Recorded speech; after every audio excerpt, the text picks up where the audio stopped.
Welcome back to the Nightlife Podcast. Guys, today I am going to be sitting down with a good friend from a very, very long time. That just sounds like every time that I introduce people from a long time, I don't know, I just sound older and older and older. No, it wasn't that long ago. Actually, okay, it was a long time ago. We were just very, very young when we got started in this industry. So I started kind of first. I met him through his brother. He used to be a DJ that played for us for a while, and then he left Miami and to get into sports. And an amazing story how he ended up getting into the industry and the evolution that he had through the industry, starting as a promoter, doing his first event completely for free, and then growing into doing many events and then partnering with some venues and growing immensely. You will not believe how far this guy went to being part of, a 90 venue venture. It's You gotta hear the story. So anyway, without further ado, here is Ricardo Cabrera. All right, Ricky, how are you, my man? Long time no see. I know. It's great to see you. How's everything on your end? Good, good, good. I can't complain. Can't complain. As you see, well, besides the fact that I'm a little pale, I was just, that conversation we were having behind the scenes before. um, as you can see, the podcast logo has more color than myself due to this pandemic and being stuck at home. So I was a little worried about Okay. that, Yeah, don't but worry about it. I brought enough color for the both of us. there you go, there you go, El Negro. Um, buddy, how's your brother? First of all, My brother's doing great. He had his first son. It's going to be 2 years now in January. He's transitioning out of the nightlife scene. He's been in it for a very long time. okay. Back since when you guys started as well. By the way, I He remembered people due to the color that I have on my skin currently. Right, The right. two of Yeah, you he's the do not complete look like brothers. opposite. Yeah, yeah, yeah, totally. Yeah, yeah. So, He, so, he couldn't so, be couldn't be any just to whiter. just to give people a little backstory to this. So Felipe, Ricky's brother, worked with us a long, long time ago. 20 something years ago. I mean, there are a few parts of the story that I remember. All I can say is that there's a story in my book that relates to your brother, and even your dad is in it. As a matter of fact, That's incredible. crazy enough, he was my college counselor. He was. Yeah, He, he counseled a lot of people. yeah, and fun guy who also happened to be one of our like best clients for a while.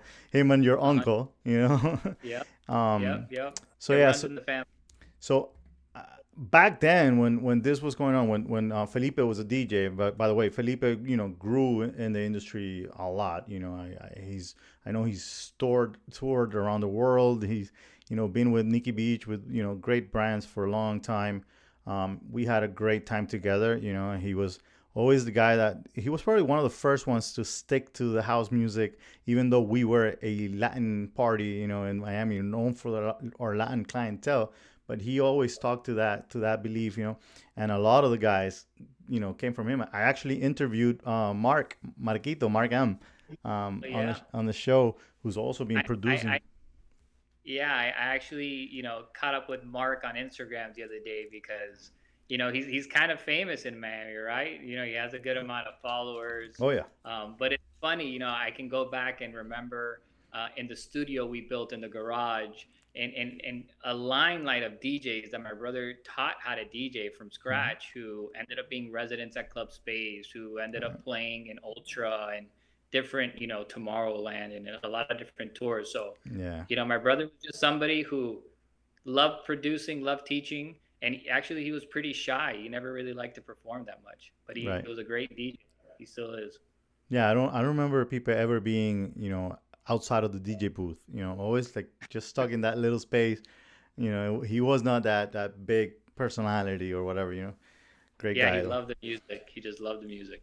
So let's get back to you. I'm gonna actually have to get your brother on the show one day.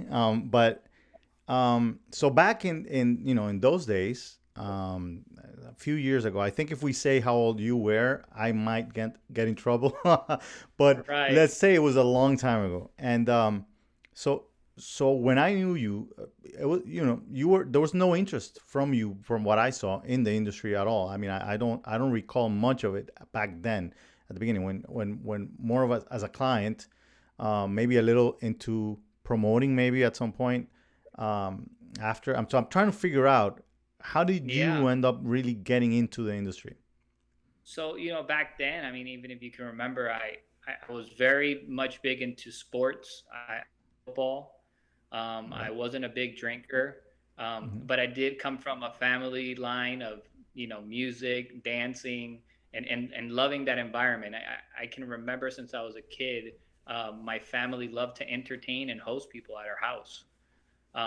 So kind of always being like the life of the party thing I kind of grew into.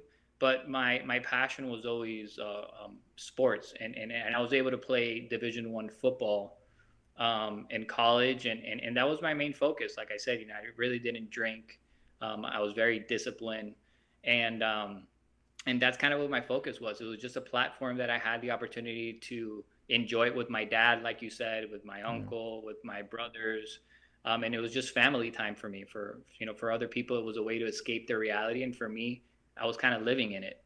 Right. Um, I know that going into this podcast, you're always asking me like, how'd you get into it? Right. And to be honest with you, it was out of spite. It was kind of like I was in college. I had just gotten in a huge fight with my coach, and I thought I was, hot shit. So I quit the football team. Um, and I was kind of lost. I got lost into partying for like 3 4 months. I was very popular in college, and I remember one Wednesday Was afternoon, this sorry? Was I was this going out Tampa, or where was this at? in Tampa, yeah, Right. University of South Florida Right. in Tampa. Um, and I remember I got invited by somebody to go out one Wednesday, and when I was walking into the bar, I got denied entry, Oh. and I was like, and I was like, wow, I was like, what is this? I'm used to just walking in everywhere. I mean, Right. you can attest to it, right? Even as a young man before going to college, you guys always used to take care of me, Right. Well, and you it, had and you it ended had up you being you did have your dad, your uncle, or right, right, some a very good parent looking guardian. or some very good looking girl next to you. Correct, correct. Yeah, it just happened to be that way. Um, but yeah, I come to find out that the owner of that establishment thought that his girlfriend was cheating on him with me, Oh. and at that time, the clubs and bars were ran by the fraternities, Right. and he was one of the biggest fraternities. So I turned back around and I said, you know what? I'll throw my own party. I don't need the fraternities, and I think that's just something that's always within me to kind of turn around and say, you know what? If I can't get it through here, then I'll do it. Right. And so that's what we did. I turned around. I turned to the football team. I turned to the athletic department, all the people who were popular because they played a sport. And I said, hey, you guys want to promote this party for free? Hmm. And so overnight, I got about 400 promoters and Right. threw a free party. And next thing you know, we had thousands of people at this event that I threw for free. And at that moment, a light kind of triggered in my mind. And I was like, hey, you know what? I can kind of be onto something here, especially for athletes, because when you play collegiate sports, you're not really allowed to work anywhere. And so maybe Right. them being promoters gave them the opportunity to make some extra money where they normally couldn't. Correct. Correct. That's awesome. So Yeah. you're not the first story I hear that gets into the industry out of spite. As a matter of fact, and there's been a few that have gone in the right direction, but most of them have gone in the wrong direction, um, because they use that as the only thing that drives them into it. And they, instead of going in the route that you were younger, and maybe at that time there was no, I guess there wasn't the money power that you could have used to do something even worse and maybe stupid as the other stories that I know. that actually, for example, I know one that couldn't get into this place at the beach, mangoes. Imagine not being able to get into mangoes says a lot.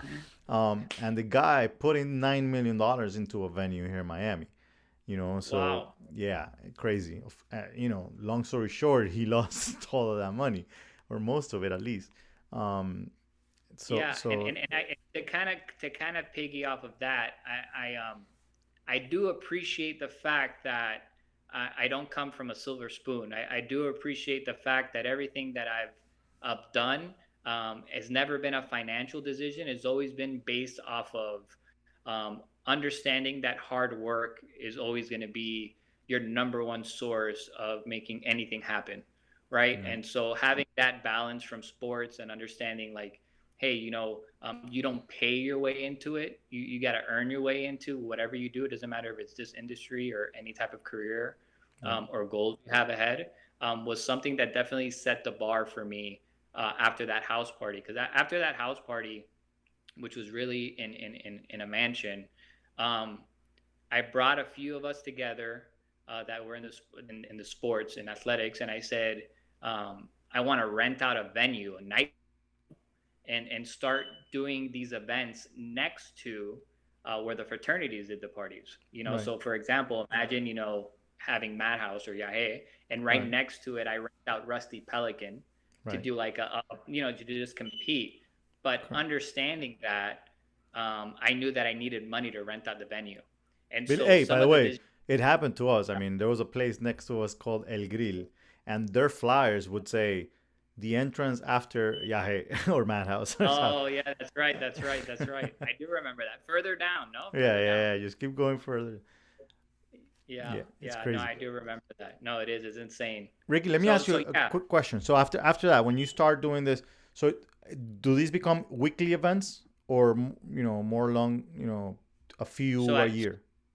so at first, what I tried to do was highlight what I felt were um, trendsetters' birthdays. So Okay. myself and I would group a few of us, and then I would go and get another group and do birthdays. Right. This is when And the it would, word influencer did not exist. correct. Right. Call them trendsetters. I Okay. call them trendsetters. You want to be seen as the best club in town, the best restaurant in town, or the best venue in town, or you want to be seen as the best club promoter or promoting company in town. Well, there's only one way you can do this, and that is with digital marketing. You have to set the record straight with Tripod Marketing Agency. So I identified trendsetters, right? I knew like if I was able to get the trendsetter, I was going to get at least seven more people that would work for free and get the word out. And I Right, knew that word of mouth was your strongest form of marketing. right, That the return you got on flyers or any of that other stuff, and Facebook was just starting off. right, Um, you got like a 2% return if you threw 5,000 flyers out. You got very hit or miss.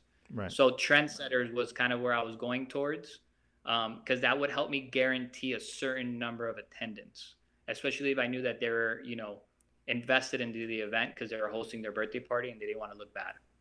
right. Good, good. So you end up becoming a weekly event soon after, or did you not Yeah. go into that?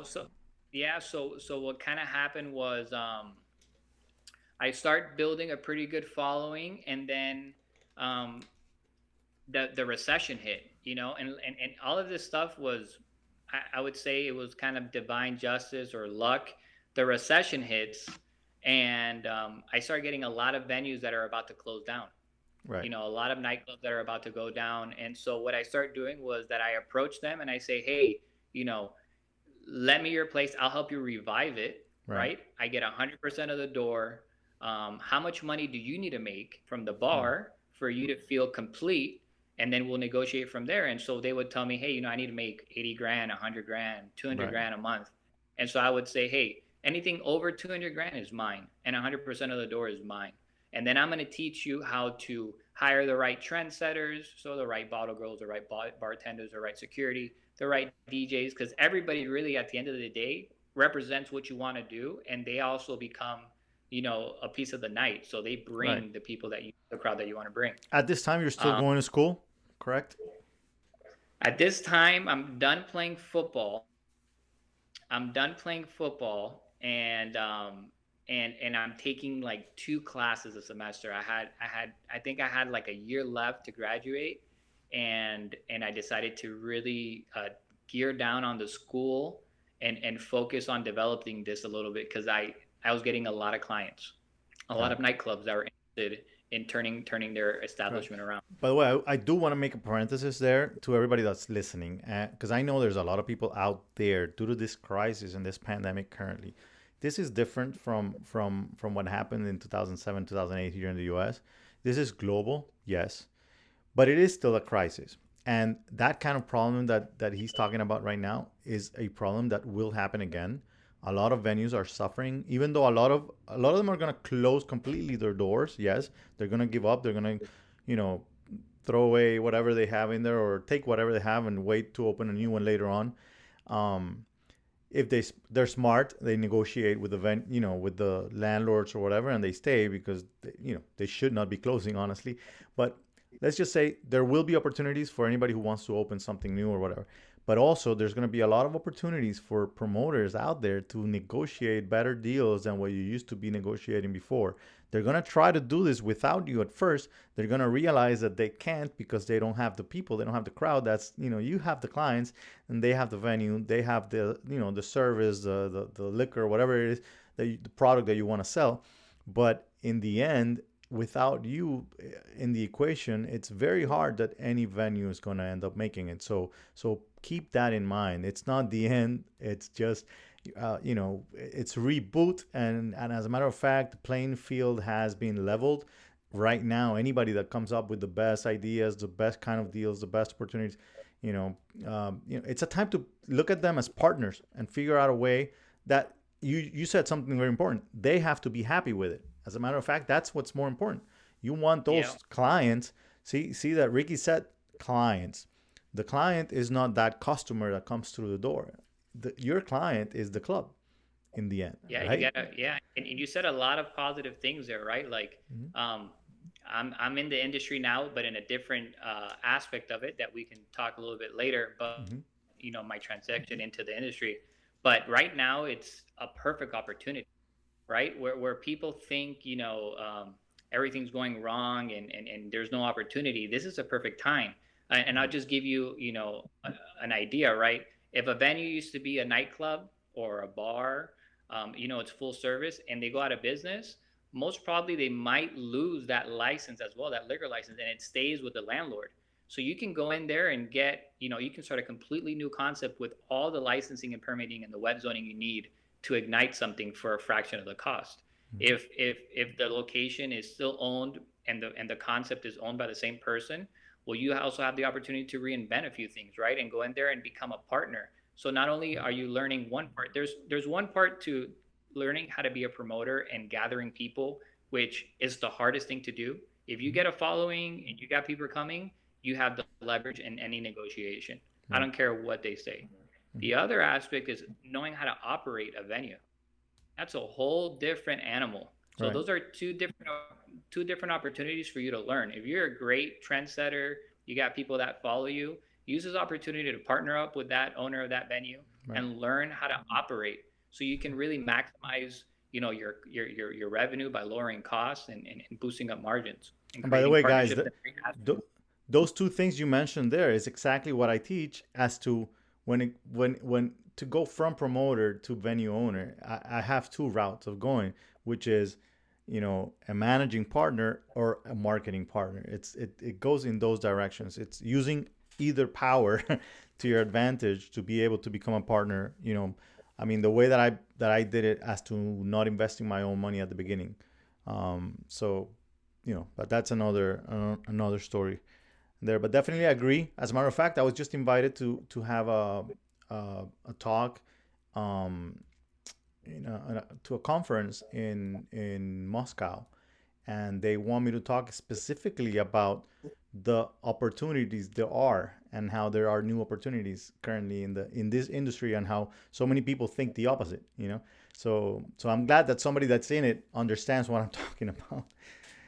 Yeah. Ricky, Yeah. so And yeah, it's difficult times for all of us, right? And so correct. it's very easy for any of us to be dwelling on the opportunities we had going into 2020 to comparing to where we are right now. But I Right. still sit here, even through all the hard aches that we've gone through this year. I still sit here and I couldn't be more excited for the opportunities that are ahead. Yeah, man. I'm biting my nails just waiting for it to stop. I'm like, oh, waiting like a Yeah. shark just outside. You know what I mean?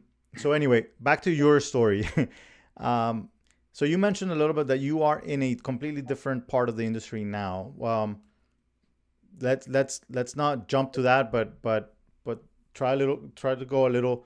I guess jump a few years into from those Sure. parties. What was the Sure. next? So something really important that I'd like to say before jumping all those years was my approach to the venue owners. My approach to the venue owners was to educate them, to teach them how to do what I did, and create a contract that was a term contract, meaning 6 months, a year and a half, whatever we felt necessary to get them cash flow positive and for me to move on. One, it gave me the opportunity to stay fresh. Two, it really created a strong bond between the venue owner and myself because they were very happy that I taught them something new, that they felt they were outside of the loop. And it really made them quick on kind of creating word of mouth and Hmm. telling their next friend, that if they need a good service, someone to kind of help them turn things around, to reach out to me. And so I thought that was very important and very beneficial to what made me stand out from other promoters who kind of kept the control, who were very threatening, who would be like, hey, if you don't give me this, then I'll just take my people somewhere else. Right. And so there's two different approaches, right? And it's all how you feel you need to value yourself. But I Hmm. just felt that differential really kind of made me stand apart from everywhere else, from Right. everyone else. And touching on that now, back when you're talking about this time that you're talking about, you know, you mentioned Facebook as something that was coming around, new, whatever. But even though that was a new thing or whatever, that word of mouth was the biggest part. You always mention it, and you know how important it was for you to teach them to use it in a way, because it's free. First of all, even though there are many ways for you to be able to get that good word of mouth out there. Even though I've also taught a little bit on being able to use the bad word of mouth as well, into your advantage. But in the end, it's word of mouth, right? You want to create as much of it as possible. The point is, nowadays there are also some changes. I'm not sure if exactly when this was in time that you're talking about, what you're saying there, but I'm sure they were doing things probably like advertising on magazines, or putting ads somewhere on newspapers, Yeah. or things that Uh, were oh, completely old school. 100%, and so that learning curve was teaching them how to use Facebook Right. and teaching them how to use different type of new technologies that were coming around. Right. And let me really explain Facebook and social media, and it's something that I still do today. Hmm. I learned the algorithm of Facebook. I understood how the company functioned, what they wanted to gain from the people that were using Facebook. And the reason why I went so deep is because they started putting different parameters, different blocks, Right. right? They needed to make Facebook um, generate revenue. So you knew that for them to generate revenue, they had to kind of restrict you a little bit and make you pay to get more exposure. So I Right. was using Facebook before they had any of these restrictions, and you can really tell me being able to create something viral or reach a lot of people was a lot easier than today. And so Right. you really need to kind of, it's a constant education. Even today, you think, oh, Facebook's already been created for X amount of years. I mean, you need to stay on top of Facebook because they change their algorithm, they bring in new features. And so you really need to be adaptive and continue to use these new features, Hmm. be able to get the exposure you're looking for to Right. help you kind of gravitate to that word of mouth. And I agree with you, Julio, when you say any word of mouth is a positive one. Even if Hmm. it's negative, it's a positive one. If you're part of the conversation, then that's somebody that knows about you. And Right. it's all about getting the right message to them for them to even give the opportunity for them to swing by your venue. Definitely. Definitely. All right. So so after all these years and getting Sure. involved in that way, what was your next Yeah. jump in the industry? So so this is the good thing, right? So I got to a point where I controlled a lot of my market. Tampa and Orlando, it's really owned by a few people. And so once you kind of got into that circle, you really had access to a lot of venues. And I was basically renting out the nights to other promoters and making money every night of the week from other sub promoters, so other companies.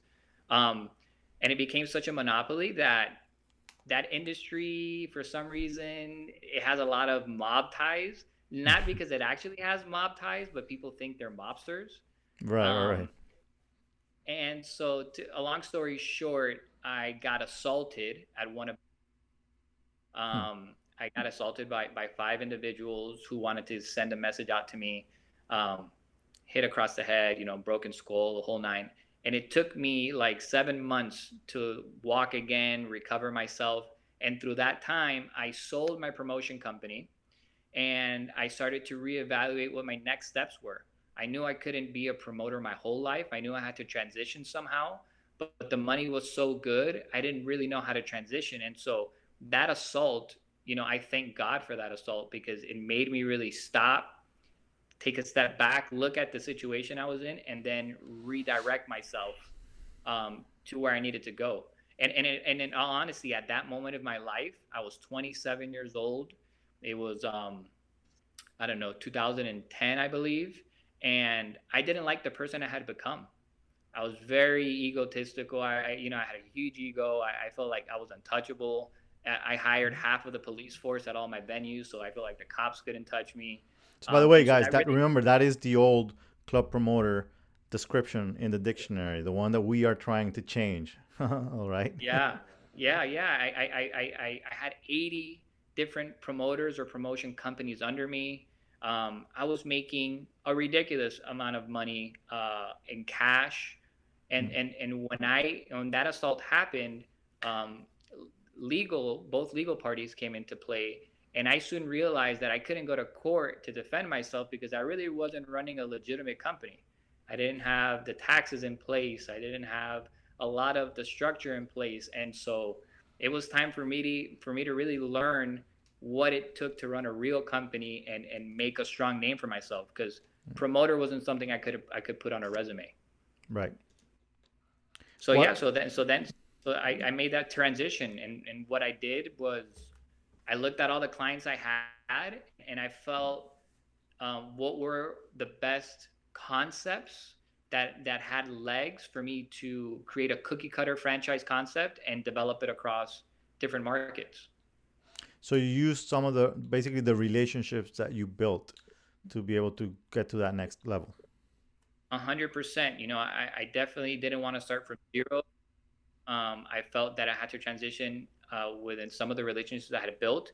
Mind you, some of my relationships were doctors, insurance providers, lawyers, and I looked at all those fields. Right. What did it look like for me to sell life insurance? What did it look like for me, to become a lawyer? Right. And I went through those processes, but I realized that entrepreneurship was something that I was good at, and I saw that there was a niche within the field that I could really capitalize on. And so I turned to the clients that I helped develop their marketing and their concept and kind of went that route. Your generation sees it a little different than mine, I guess, and the ones before. That for some reason you guys have this chip that billionaires by 30. You know what I mean? Uh, It's in maybe not yours as much as the next one after you. That but I everybody. am, but I am, I am a millennial, right? I mean, I'm, Right. I'm right on the press with millennials, and to be honest with you, it's still a lesson. I've used this pandemic to really peel back the layers of myself, Mm. um, and I tell everyone this, even your viewers, right? It's not the goal you set out in front of you that's impossible. It's not the objectives, right? Like you can accomplish anything you put in front of you. But where we fall short on our expectations, right? Even though we say we try not to create an expectation, we fall short on the time that it takes. Um, and so I think that you really need to, kind of set the goal, understand it, but then also be realistic with how long it really takes to achieve that goal Mm-hmm. realistically. And it's not so much the time, but it might be the learning curves you have to go through. The Right. different type of life situations that are ahead of you that might Right. just stall that growth that you have to overcome. And in due time, you will achieve your objective. It might not look the way you expected it to look, but I promise you, it's probably going to look better. Right. It's not just what you expect, but when you expect it, and definitely why. That's the one. That's another one that, That's and my driver. yeah, brother. My why is I, my most important thing. I've read it in I don't know so many books. I've heard it in so many podcasts, so many speakers talking about the why, and that I started to put that in front. As a matter of fact, it's right behind the camera there. There's a big why, and it's mine is written there. It's like a constant reminder. You know what I mean? Like it's really nice. I didn't see it as important before, and it just changes the game completely. You know what I mean? Like It's so the why and by is the way, it's so not money. important. No, exactly. You're right. The why is what's going to get you through those hard times. The why is what going to be that driver. And it can never be money. You can, like I said, I'm so grateful that I didn't really, during the time that I was creating this, I didn't have a lot of money behind me because I think it would have ruined the reasons why I was doing what I was doing. Right. Um, If the why was and the money, we'd not be doing this podcast. no, no, no, no. I would have turned the page looking for Right. another opportunity a long time ago. Totally, man. So what's next, man? So yeah, find myself in Miami back, 2015, with a distribution company hemorrhaging, losing, 25, 27, 30,000 a month. Um, the other part that I Sorry, learned was how do you get into that? If distribution. funny. Yeah. So my friend, a friend of mine from since I was a little kid, we used to go to all your parties together. We catch up spontaneously when I was living in Colorado, developing World of Beer, and he tells me that he's trying to sell his distribution company. It was a distribution company that he had started, a whole bunch of wine. He represented a whole bunch of vineyards. He was very passionate about wine, but he was a numbers guy. He was a finance guy, um, and he was running into those issues that you can research. And I think that's the biggest difference between a normal individual and an entrepreneur. Is you possess a grit inside of you that you understand things are going to come in front of you that you cannot research, that you can only experience. And you have to have that ability to adapt and overcome and continue to move forward. And so he told me about the distribution company. I, at that point, had developed a lot of different brewery brands. And I felt like I could add a new category to his distribution company and join that journey with him. Um, and I found myself in Miami with this company that at one point we thought was profitable when I jumped on, but then we later realized through a few things that aspired. I won't get into because he's part of our circle and he might see this. Hmm. That we then realized that the company was not profitable. It was actually losing money, and I ended up being the sole owner of it. Right. Um, he ended up exiting and finding going back to his career of finance, and I ended up, having to acquire these liabilities and make the best of it, Right. which I can say, a few years later, I have. Right. What makes you not quit when it's something like that? Um, Faith. I'm not saying you have to be religious, but I definitely think that you have to respect the higher being and be humble enough to understand that there is somebody above you, and there's moments that when there's nothing else left, you definitely have to have a lot of faith to push through, and the ultimate belief to know that whatever the outcome is, it's for the best, Right. even if it could classify it as failure or success. I look at it as learning or growing, right? And I knew that I needed to go through this process to learn my next lesson.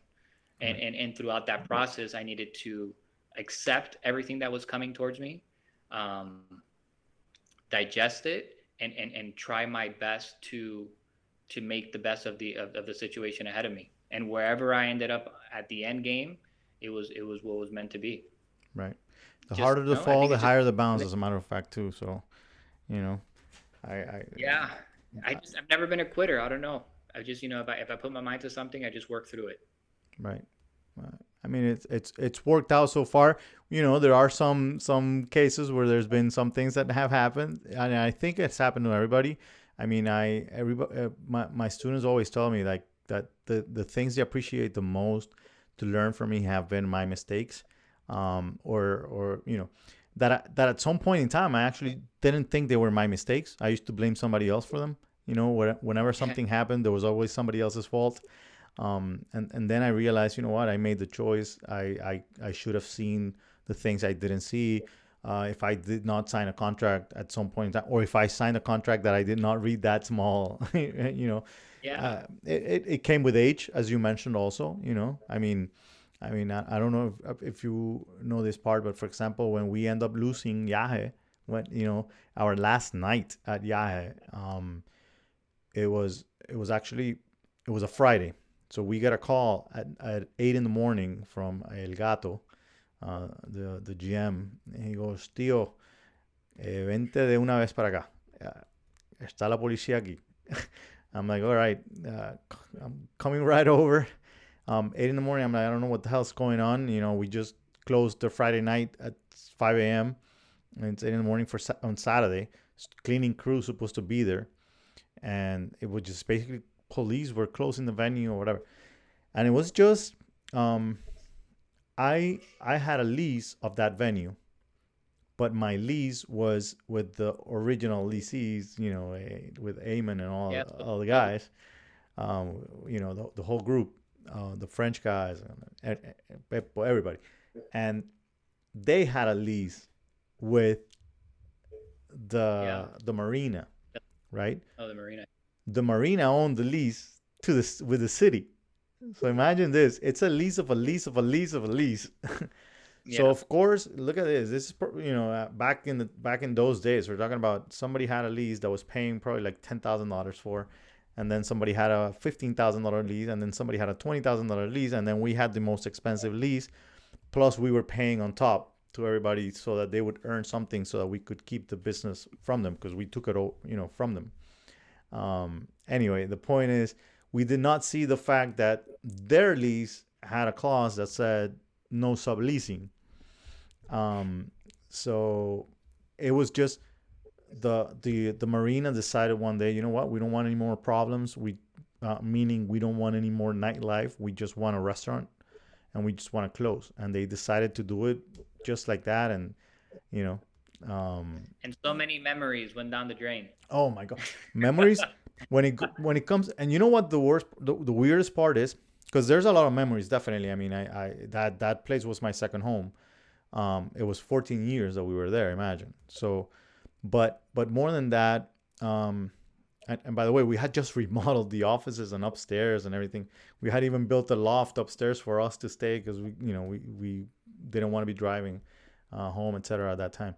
The point is, the worst thing that hurt me the most was I had in my drawer all my pictures, like with my mother passed away, and with my with I had some like pictures with like every artist that had been to the club, or that we had a show with, or whatever. So like all my memories, like good memories that I had a picture of, I had in a drawer in there, and they did not allow me to go back inside to pick up anything. That's Like incredible. it was crazy. And again, Yeah. age. It was one of those first things, that we were experiencing in this in that sense. It was not the last. It was not the last. I mean, I now can tell you that I will not do anything without a contract, and read it over and over. More than a contract, with a lawyer. You know what I mean? You got to hire the Yeah. professionals to do their thing, right? Yeah. And I think, throughout your whole experience, talking to promoters or people getting into this business, or in any business in general, you really have to play that very interesting line of of of being a good person, and then being a correct person, and having a little malice in you as well, Hmm. right? If you go overboard to try to like fuck someone over or cut a corner, it's going to come back around and get you. Right. And the word's going to get out and people aren't going to want to work with you, right? Right. If you go and you're too good, people are going to walk all over you, Right. right? You So know what? you kind of really have to understand that balance as an individual and say, hey, listen, the more honest you are, the more transparent you are, and the more straightforward you are, the quicker you're going to get things done. And honestly, Right. and you have to delegate. Let lawyers handle what they handle. Let different accountants handle what they handle, and Right. and you just be yourself and be honest and understand that you have your hard no's and your hard yeses, and Right. don't ever bend those. In the last interview that I had Aurelio from La Covacha. I think I mentioned it, and he did say something like that. It was in basically like when he would negotiate with you, he was going to be a shark and get as much as possible from you, and give the worst deal possible to you that he could give, and the best possible for him. But then whatever that deal was, there was no way that he was going to back on that, or there was no way that he was not going to, he was going to owe you money for any of that, whatever it was. You know what I mean? So in a way that I think Yeah. it has to be kind of that way. And that's a lesson that I think you will run into, Mhm. right? People will owe you money. You have to understand that if you're a creative individual and you're great at creating concepts or nights or venues, you have to understand that once you create that concept, it becomes the people's, and the people Right. make it whatever they want to make it, right? Right. But you also have to understand that if that person that you created for, or that partnership you get into, um, takes advantage of it and they squat on it and if they make it their own, and they owe you money, you have to weigh out things. You have to think in a financial sense and say, well, how Mhm. much is this going to cost me to fight it? Mhm. Right? Is it worth me fighting it, or should I turn the page? I've already done it once. You're probably going to do it again. Don't Right. asphyxiate so much on that one thing. Just recreate it, learn from your last mistake, and then try to do it better. Right. But weigh out your battles, because you have to think about principle versus principle. Right. Don't And let one affect the other. and then also you have that other factor in some cities. For example, we are better known for the promoters now for like outside of South Beach, right? So everything that's outside of the beach, like if it's Brickell or the Wynwood area or whatever, like they know that we do that area well, or whatnot. Now, not too long ago, I was talking to somebody, and our accounts receivable has like over 200 grand owed to, like, from different clubs in the area, right? A lot of those clubs we are working with again after they owed us a lot of money, but completely different, deals and contracts, and whatever. But we decided not to start suing anyone. There was like only one that we decided to sue, and he ended up passing away. He passed, so we couldn't. But everybody else, we decided not to because of the fact of like supply and demand. There was just a certain amount of clubs in the area that we could work with. The moment that we start suing certain clubs, I mean, of course, I'm not talking about hundreds of thousands from one place alone, you know. So again, you gotta weigh those and realize, is it worth it? Do I have, for me suing this venue, what are they gonna say? Is everybody on the street gonna be saying that we are those promoters that sue? So don't hire those guys, because what if something goes Right? wrong with them? So yeah, you gotta think about everything. Exactly. Because every venue is going to go through hardship. Hmm. It's very hard for you to get the same group of people to the same place every day of the week, Right. even on the weekend, right? Or even every week after week. It takes a while to build it up. So they're going to run into financial hardships, right? And Yeah. so they need to know that they're with somebody who's going to be with them in the hard times and in the good times. But like I said, really check your ego through all of this, because Right. it's principle versus principle. Principle one being financial, Hmm. right? Your principle, your finance, and the other one is your principles as a person, Right. right? And you, with your ego, you can't be like, I can't allow someone to fuck me over, Right. right? I can't allow it. Really, you have to put that on a pause and really understand what affects you more. Right. The financial part affects you more. So be really smart with that and be able to be the bigger person and Right. renegotiate, go in there, position yourself better, and try to make up, what you lost, but continue to work and move forward. Right. Guys, and we've been on both sides of the equation, so I can guarantee you that over 90% of the the owners out there want to pay you if you are bringing them money. If they cannot pay you, it's a different issue, but they want to.